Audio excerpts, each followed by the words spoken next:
Well, welcome to another episode of the Will Frederick podcast, where we're talking about real estate, wealth building, money, and life. We have been talking about a lot of different types of creative financing, and today we're going to talk about one tool in particular that I've used a lot. It's called a bond for deed. First, I'd like to thank our title sponsor, First Access Mortgage. They're Louisiana's first choice mortgage lender for the last 21 years. We are excited to be partnered with them. And for your first home, a vacation home, or an investment property, they're truly your home loan resource. I'm joined today by our special guest, Don Hingle. Don is the owner of Sovereign Title, and they've been in business for close to 30 years, right, Don? 1997, yes. 97, so 27 years or so. They recently opened up an office on the North Shore, and we've done a lot of closings with them. They're actually in our old, where Keller Williams used to be. And right? We appreciate that business. Yeah. Oh, yeah. Well, right now, yeah, everybody appreciates any business, right? Absolutely. It's good to have. So we love our relationship with Don. So I'm having Don in to talk about exactly what a bond for deed is. So let's start there, Don. Can you explain what a bond for deed is? Like, what is it? Well, the legislature's definition, it's a contract where a purchaser pays installments on a piece of property, and once the installments are met, the obligation is met, the seller is then obligated to sell the property to the purchasers. So it's technically not a sale at that point. It is not. It's a conditional sale. That's another way of looking at it. Mm-hmm. You can look at it as a bond for deed is a contract to buy a piece of property at a future date. Uh-huh. Yeah. On the way over here, though, I was thinking about it. What's the easiest way to say what a bond for deed is and where people may understand it? And think of it this way. You buy a car. Mm-hmm. When you buy the car, you get a registration. Right. You pay your notes. Mm-hmm. Once your notes are paid, they mail you the deed right. in the mail. Mm-hmm. That's the easiest way to look at it, except it's a little different with a bond for deed. For a bond for deed, you don't just get the deed in the mail. Mm-hmm. You actually have to go to another sale to perfect the transaction. Got it. Yeah. Yeah. And that's one thing way I've always explained to clients is it's a bond because you're sort of making a loan to them. And once you pay off the bond, you get the deed. So that's it's correct. A bond for deed. And that's a cool way of looking. Never thought of it that way. Yeah. That's just the way it made sense to me. Don, you got to realtor proof this for me? Cause like I'm a realtor. You got to dumb it down a little bit. You know what else is funny though? Is the fact that I don't think people would have as hard time understanding a bond for deed as maybe there's a sale. And I'll give you an example. Mm-hmm. Every time we go to a real estate transaction, I make it a point to tell the purchasers, this is now your property. You're the owner. Mm-hmm. Document you just signed is your deed. Mm-hmm. It's yours. Right. The lender just has a lien against your property, but it's your property. Right. And you'd be surprised at the number of phone calls we get once someone pays off their mortgage and they say, hey, we just got this document in the mail to go cancel our mortgage, but they didn't send us our deed. Are you going to mail us the deed? And that's when I know that people don't listen to me at the closing because you already have your deed. It's yours. It's been your property since the day you signed it. Right. And that's one of the differences is a bond for deed. You don't have the deed. It's not your property. It's not in your name. Not. Yeah. So what that might scare some people. Is that a big risk that you see for bond for deeds, or what are some of the disadvantages and advantages of bond for deeds? Well, the disadvantage for the buyer would be, number one, it's not yours. Mm-hmm. Number two, you may not be able to get a homestead exemption while you're in the bond for deed, so you're going to be paying additional property taxes that the seller may not have been paying. Mm-hmm. The other disadvantage to the buyer is if they're halfway through the bond for deed contract and for some reason they can't no longer meet their obligations, they basically lose everything that they put into it. Right. Now, Louisiana does have a law protecting them. The buyer could sue the bond for deed seller, claiming that they overpaid, and basically the courts look at it as what would be a fair amount of rental income. Okay. And if it's disproportionate, they may get some money back, but I don't think very few purchasers are going to go that route. Yeah, probably. Once they can't even afford to keep the house. So for the instances of of the homestead exemption, if the seller was the homeowner, but they're going to move, if they're selling that to move somewhere else, they're going to move their homestead exemption. If it's in the same state, it's not going to be homestead exempt anymore. But if they still have it on there, I guess it would be, right? It depends on the parish. Some parishes are more aggressive than others about looking for those things. Gotcha. So yes, they very well could lose it. They could lose homestead. Well, okay, so that's a good risk to know for a buyer. Right. Okay. What else? When well, does... there's a couple more. Oh, sorry. Yeah, not to listen. But no, think about it from a practical standpoint. Things could happen. Seller could pass away. Now, before you do that final transfer, you have to open seller succession. Okay. You may have to track down heirs. No telling what. Right. So that's a little bit of a downside. Another downside. What if the seller files bankruptcy? What if the seller incurs additional liens or judgments against them that's going to attach to the property? Right. All those issues are going to have to be resolved before you can complete that sale. So those are some disadvantages. Well, and I would say one of the risks that I've always taken into consideration when buying or selling, because I've bought and sold both on bond for deeds. It was actually the primary, before I learned about other forms, I would mostly use this, and I've still used it ever since just because, it's my go-to, really.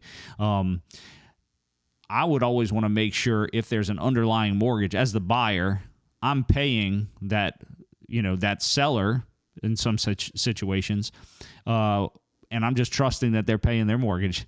But what if they don't?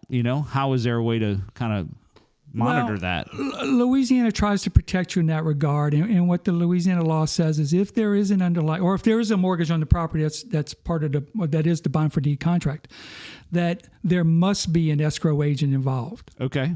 And the escrow agent is there to make sure that, number one, the money is collected from the purchaser, all the expenses are paid, and the seller gets his money.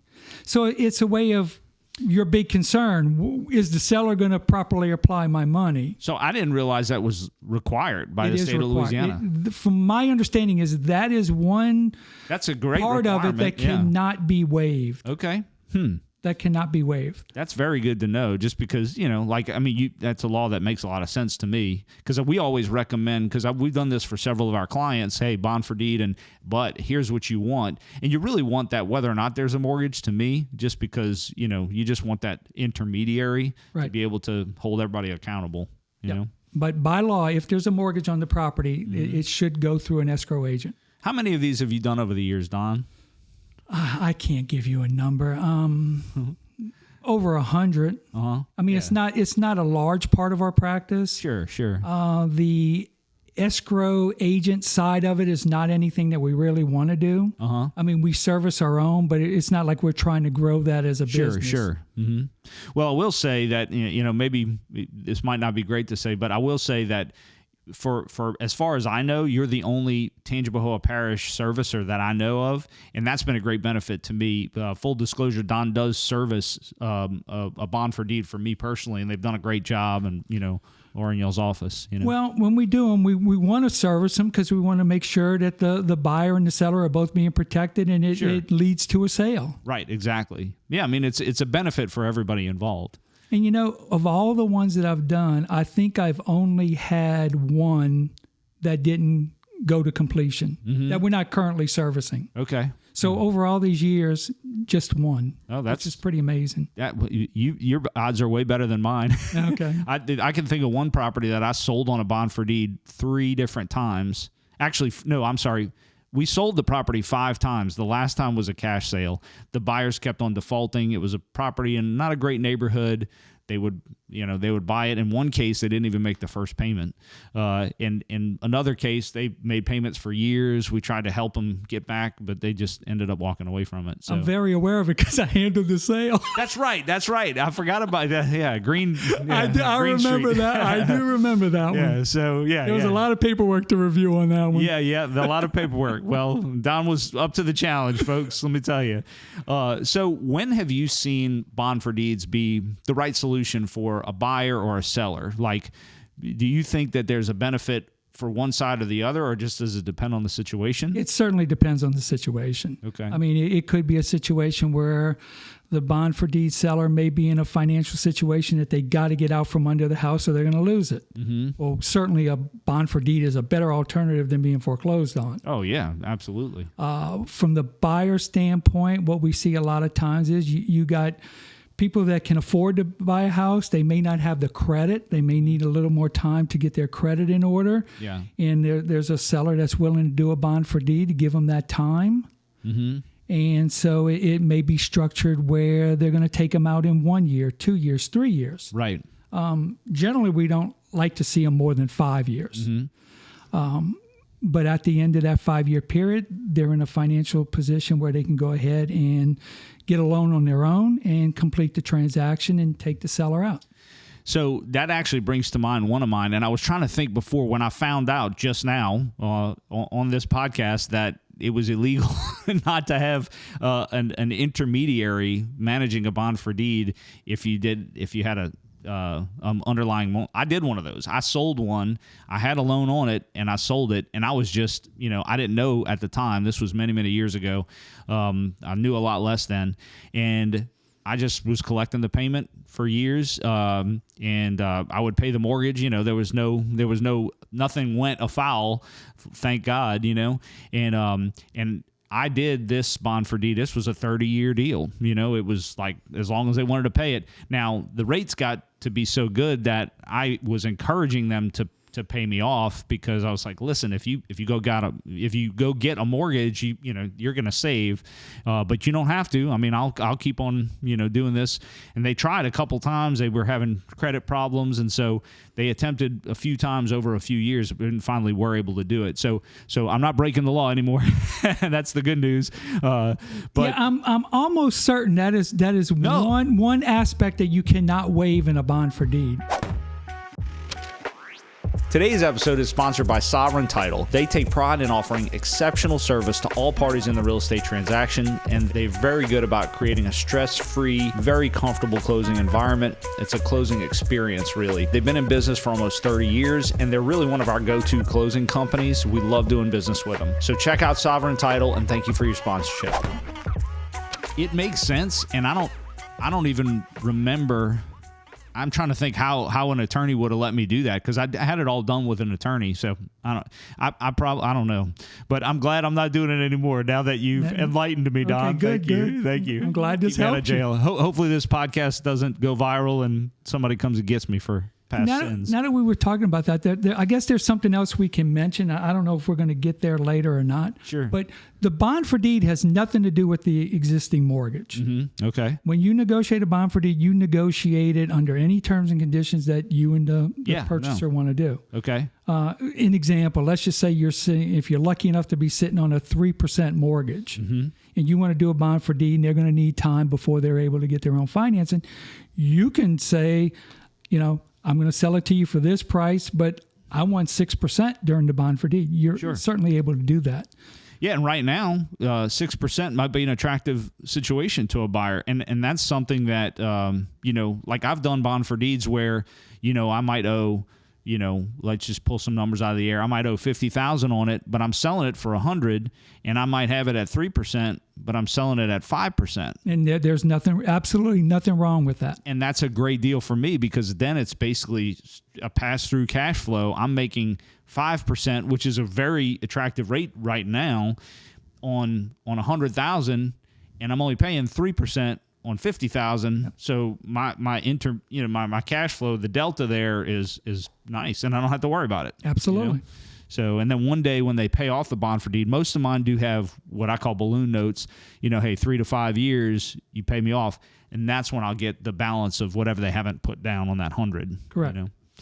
So take us through the mechanics. I mean, you started to go there a little bit, talking about how it's different than a mortgage, or it's very similar to a mortgage, but it's separate from the underlying mortgage if there is one.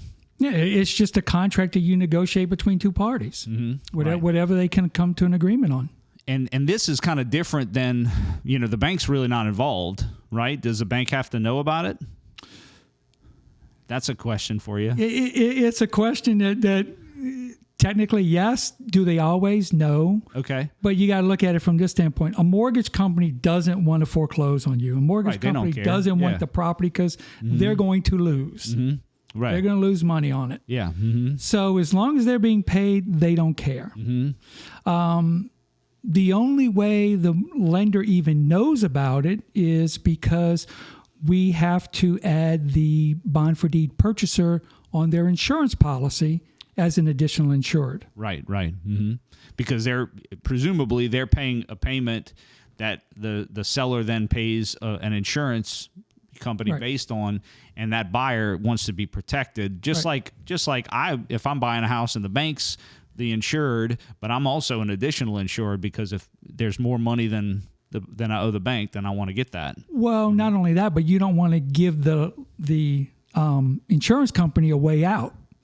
You know, what do you mean? Seller bond for deeds. You're not living in the house anymore, even though it's a homeowner's policy. Oh, yes, correct. So if they want to try to, put up a fight and not want to pay a claim because, hey, you said you were living there, you're not living there, somebody else is living there, we're not paying the claim. Right. So you get them on as additional insured. I mean, you're just looking at every avenue to protect both parties through the transaction. Well, and I know you've been a very good counselor to us in like ways to protect, So, all right. Well, we don't want anybody to get hurt on the deal. Of course not. I mean, this is all about win-win. We want a buyer to win, and we want a seller to win.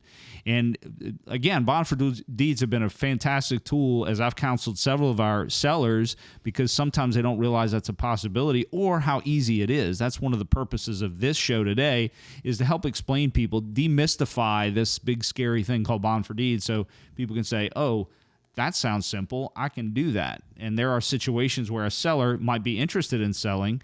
They've got an underlying rate that's great. They can offer a higher rate to a buyer and make money on it, and they can still let it be attractive to the buyer. Which even may make it an incentive for the buyer to get out of that as soon as possible because maybe if they go to a traditional lender, they can get a lower interest rate than they're paying the bond for deed seller. Yeah. And that's typically the different point that I was making, but it is a good point. That one that I was telling you about earlier that I had for 30 years, it was higher than the market rate was for a while, but they didn't, they really wanted the house and they actually had added a lot of value to the house. They had improved it significantly. It needed a lot of work when I sold it to them. Now I made money in the sale because I had got it for a really good price, and I was making every month I was making money on it. And so, however, I knew that it would benefit them at the end of the day. I think I had them at like 9% or something like that. And for a while, rates were 3 and 4%. I said, man, y'all need to refi it out, And so, but there are other times when as a seller, because the rates were so good, but now 6, 7 is not uncommon, you can make it attractive for a buyer at 5. You're still making money because your rate was so good. Right. So. Oh, absolutely. Lots of different options, yes. It opens up a big playing field for people. And I don't think people always realize what a good option it can be, When have you seen it mainly help a buyer out or a seller out? Is there an example that you can think of? Or well, the main two are the ones I just stated. Mm-hmm. Someone wants to buy a piece of property. That person wants to sell that piece of property, but they don't qualify. Yeah. So if everybody wants it to still happen, they work out a deal with the bond for deed and give that person time to cure their credit issues. Right.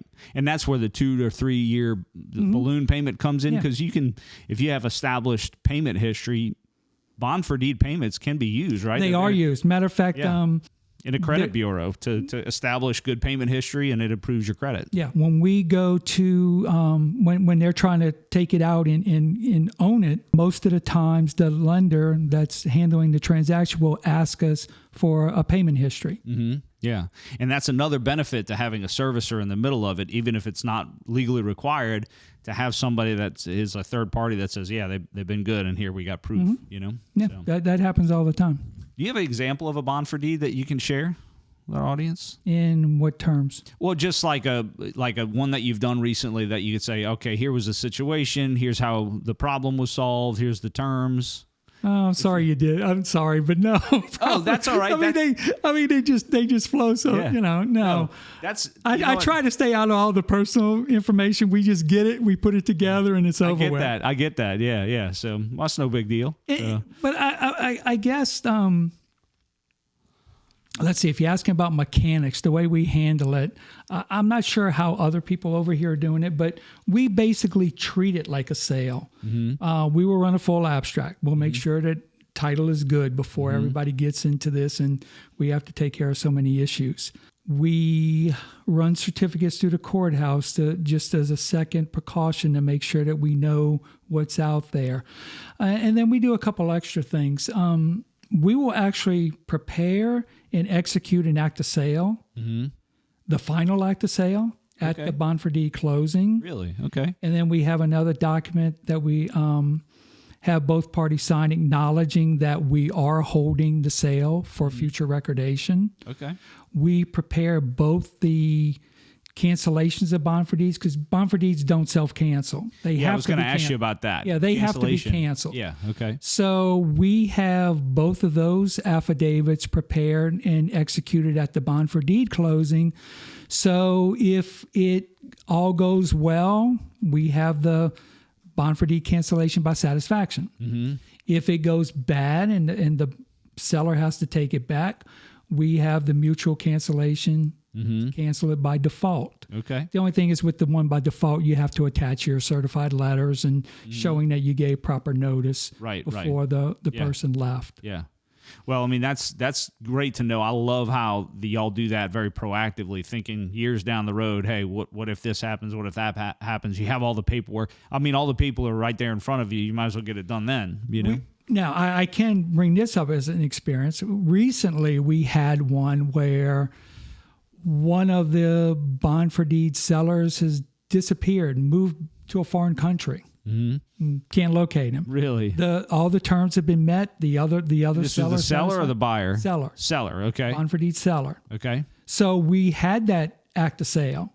Everything was finalized. Everything was complete. Everything was good, and it allowed us to file that act of sale and move forward. Okay. Gotcha. If not, it's kind of like someone dying, no succession. Right. Yeah. Yeah. You're in trouble then. What are you going to do? Like, you can't own the property at that point. Correct. Not without a long, drawn out legal something or other, So us having the act of sale was a big help to Great the bond for deed purchaser. Great job on that, thinking ahead, So, well, what is there anything else that you would like to add about bond for deeds? I mean, I think that kind of covers it, I don't know. Let me take a quick look here. Yeah, like Don brought some bond for deed paperwork in. We talked about the cancellation, and while he's doing that, I will say, Sovereign is not just bond for deeds. I mean, they do normal closings, so we do far more of that business with them. So, but they do handle all the collections and everything. If you seek to have your bond for deed managed, they are the one on the North Shore, or they're the only one in Tangipahoa Parish that I know of that does that. So. Not really. If you don't have any other questions, I guess that's it. No. But just as an escrow agent, what we're responsible for, like we said, was let's talk about the escrow. Yeah, collecting the money from the purchaser. If we don't get the money from the purchaser, naturally notifying the seller that we haven't received the money. Because after the first of the month, if we haven't received the money and able to do what we're supposed to do with the money, we should be immediately sending out a letter informing the bond for deed purchaser, you have 45 days. Right. If you don't rectify this situation in 45 days, the seller can actually just go to the justice of the peace and file an eviction. It's that simple. Yeah. It's that simple. You only have the rights of a tenant, essentially, yeah. So we have to notify them. If there's mortgages involved, we have to pay the mortgages. If it's first and second or just first, get the seller their money. And then we also track taxes and insurances. Now, if there is a mortgage and the taxes and insurances are being escrowed, we just make sure that it's all being taken care of. Right. We don't have to do anything. And other than that, that's our job. Well, I wanted to say thank you, Don, for so much for helping enlighten our viewers on this specific subject, because I think it's a very important tool that we can use today.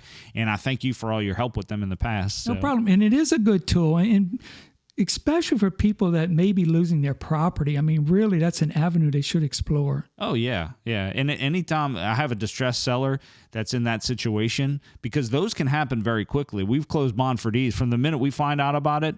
I mean, probably the fastest one I've ever done is like a week. But, I mean, 2 weeks is not out of the question at all. Absolutely not. I mean, a week could happen. Yeah. I mean, a week is tight, but 2 weeks is like, wow, we got this, So, but anyway, well, thank you, Don, once again. Thank you for having me. Appreciate you. And thank you for listening to another episode today of the Will Frederick Podcast, where we talk about real estate, wealth building, money, and life.